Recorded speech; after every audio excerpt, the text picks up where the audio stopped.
Ever wondered how to make a romantic pasta and wine dinner at home? The thought might seem daunting, but with a bit of preparation and the right ingredients, it's a breeze. Begin with a classic, spaghetti aglio e olio, a simple yet flavorful Italian dish. The ingredients are straightforward: spaghetti, good quality extra virgin olive oil, fresh garlic, red pepper flakes, and a sprinkle of fresh parsley. Start by boiling the spaghetti in salted water until it's al dente. While the pasta cooks, heat the olive oil in a large pan. Add thinly sliced garlic and a pinch of red pepper flakes, cooking until the garlic is golden brown. Drain the pasta, saving some pasta water. Add the spaghetti to the pan, tossing it to coat in the oil, garlic, and chili flakes.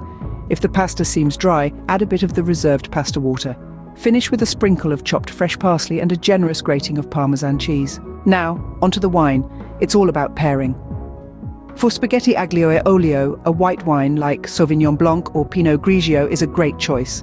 These wines are light and crisp, complementing the pasta's rich garlic and olive oil flavors without overpowering them. And what's a romantic dinner without dessert? A simple yet elegant choice is a classic panna cotta. This creamy, smooth Italian dessert pairs beautifully with a sweet dessert wine like Moscato. To make panna cotta, begin by soaking gelatin in cold water. Meanwhile, heat cream, sugar, and vanilla in a saucepan until the sugar is dissolved. Remove from heat and stir in the softened gelatin until it's fully dissolved.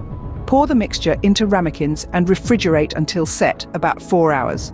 Serve topped with fresh berries or a drizzle of honey. So, to recap, an intimate, romantic pasta and wine dinner at home is easier than it seems. Begin with spaghetti aglio e olio paired with a crisp white wine. Follow up with a creamy panna cotta, complemented by a sweet dessert wine. With these simple steps, you're well equipped to create a memorable, romantic dinner at home. Remember, the key is quality ingredients, careful preparation, and a little bit of love. Now, go forth and conquer the kitchen.